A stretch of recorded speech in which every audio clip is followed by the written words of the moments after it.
Pengajaran Yesus tentang kerajaan Allah dapat kita pelajari di Injil Lukas bab 15. Tuhan Yesus berbicara kepada orang Farisi dan orang-orang berdosa yang mau mendengarkan pengajaran Yesus. Yesus memberikan 3 perumpamaan. Yang pertama, perumpamaan tentang domba yang hilang. Yang kedua, tentang seorang perempuan yang kehilangan 1 koin dirhamnya. Dan yang ketiga, perumpamaan anak yang hilang. Di perumpamaan ke-1 kedua, Tuhan mau kita semua diselamatkan. Tuhan Yesus katakan Dia adalah gembala yang baik. Dia akan menggembalakan domba-dombanya. Dia akan mencari setiap orang yang terhilang, setiap orang-orang berdosa. Manusia tidak diciptakan punya kemampuan untuk tahu jalan ke surga. Karena itu, Allah menuntun kita menuju jalan kebenaran dan kehidupan. Kalau Tuhan nggak mencari kita, kita nggak bisa apa-apa. Kita akan terhilang untuk selamanya.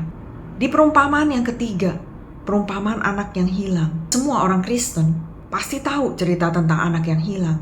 Kalau di perumpamaan yang ke-1 dan kedua, sesuatu yang hilang itu dicari pemiliknya sampai ketemu. Karena apa yang hilang ini adalah sesuatu yang sangat berharga bagi pemiliknya. Tetapi di cerita perumpamaan yang ketiga, kenapa bapak yang anak bungsunya hilang tidak dicari oleh bapaknya? Bapaknya kan kaya, dia punya pegawai yang banyak. Kalau anaknya hilang, kenapa nggak dicari ya? Saya merenungkan hal ini. Kedua anak bapak ini, si sulung dan si bungsu, mereka telah hidup di dalam kebaikan, kemurahan, kasih dari ayahnya. Tapi sayangnya kedua anak ini menanggapi kebaikan dan kemurahan, kasih dari ayahnya dengan cara yang salah. Si bungsu tidak merasa nyaman dekat dengan ayahnya. Ada tugas-tugas yang diberikan oleh ayahnya yang harus dia kerjakan. Dan dia tidak suka dengan pekerjaan yang diberikan ayahnya. Jadi dia memilih untuk minta warisan dan akhirnya dia pergi menjauh dari ayahnya. Hidup mandiri menjauh dari ayahnya yang menjadi sumber berkat dalam hidupnya. Dia memilih hidup sesuka hatinya, melakukan apa yang menurut dia yang dapat membahagiakan hidupnya. Dan si sulung juga adalah anak yang hilang. Karena sekalipun dia tinggal bersama ayahnya, si sulung tidak merasakan apa yang dimiliki ayahnya menjadi kepunyaan dia. Jadi ada jarak yang jauh hubungan si sulung dengan ayahnya. Mereka berdua salah memahami kasih ayahnya.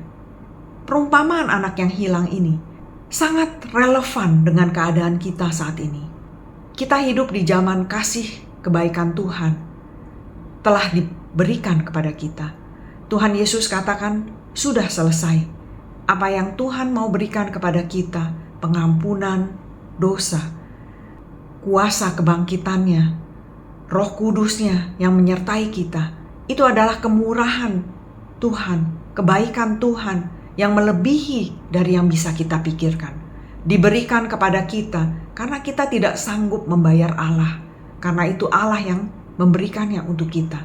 Allah yang melakukannya buat keselamatan kita. Tapi apa yang kita lakukan ketika kita telah menerima kebaikan-kebaikan itu? Zaman sekarang ini kita lihat banyak sekali kasih karunia yang kita bisa terima. Kita bisa nonton YouTube, kita bisa mendapatkan banyak pengetahuan yang bukan karena usaha kita, tapi kita bisa tahu. Kalau zaman dulu, bahkan dulu sebelum Yesus datang, kehidupan manusia itu kacau sekali.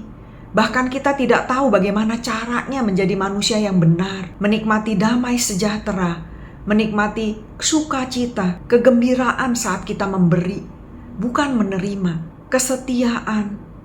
Itu semua tanpa Tuhan Yesus. Mustahil manusia bisa mengalami kemajuan-kemajuan yang kita bisa nikmatin di zaman ini. Apa yang Tuhan Yesus lakukan mengubah banyak sekali orang. Yang tadinya liar sekali manusia itu, berubah menjadi baik. Memiliki hati yang baik, mengasihi, memberi, mendahulukan kepentingan orang lain. Seperti yang dilakukan oleh Rasul Paulus dan juga rasul-rasul yang lainnya. Pengikut Kristus yang diubahkan melalui kuasa Allah ini mengubah dunia. Di zaman sekarang ini kita sudah menerima kemurahan-kemurahan yang Tuhan curahkan kepada kita? Apakah kita mau menjadi seperti si sulung yang hidup seperti zaman sebelum Yesus datang? Beban hidup yang berat karena kita memikul ketaatan dan hukum-hukum agamawi yang begitu berat untuk mendapatkan perkenanan Allah. Beban berat, aturan-aturan, kewajiban-kewajiban yang harus kita lakukan sendirian, berat sekali. Atau kita mau hidup di dalam kasih karunia Allah, di mana perdamaian Allah, kuasa Allah dapat diberikan kepada kita, sehingga beban kita ringan karena Roh Kudusnya diberikan kepada kita melalui Yesus Kristus. Atau kita mau hidup seperti anak bungsu yang memanfaatkan kebaikan dan kemurahan Allah untuk menyenangkan apa yang menjadi keinginan daging kita, keinginan manusiawi kita. Banyak orang yang mengaku dirinya Kristiani, orang Kristen, pengikut Kristus, tapi hidupnya menurut keinginannya sendiri. Gak kenal firman, bahkan menyangkali firman Tuhan. Kalau Tuhan bilang jangan takut, kita bilang, namanya juga manusia ya harus takut.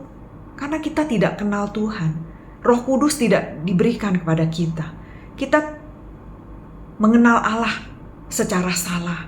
Kalau kita salah mengenal Allah, maka kita tidak akan memahami siapa Allah kita yang sebenarnya. Kita menolak kebenaran yang dari Allah karena kita lebih percaya kepada pikiran kita sendiri.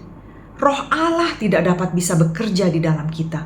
Ya kita pasti akan merasa takut terus dan kita pikir itu wajar. Sampai satu saat semuanya berkat-berkat yang Tuhan berikan kepada kita itu habis. Kita gak punya lagi kekuatan. Sama seperti seanak sulung, sendirian dengan pikiran-pikiran kita sendiri, kemauan-kemauan kita sendiri. Kita menjadi anak yang hilang. Kebaikan dan kemurahan yang diterima oleh banyak orang diresponi dengan cara yang berbeda-beda. Gak semua orang bisa meresponi kebaikan dan kemurahan Tuhan dengan kesadaran penuh akan siapa dirinya di hadapan Allah. Bahwa kita diciptakan untuk hidup bersama dengan Allah. Kita tidak diciptakan menjauh dari Allah karena kita adalah milik kesayangannya. Firman Tuhan diberikan kepada kita untuk menyadarkan kita, untuk diterima dengan hati yang lemah lembut, yang rendah hati, yang tidak sombong. Sehingga kebaikan Tuhan itu terus mengalir di dalam hidup kita dan mengubah kita. Manusia yang jahat, manusia yang punya hati jahat, manusia berdosa menjadi anak-anak Allah yang suci dan mulia. Terima kasih, Tuhan Yesus memberkati.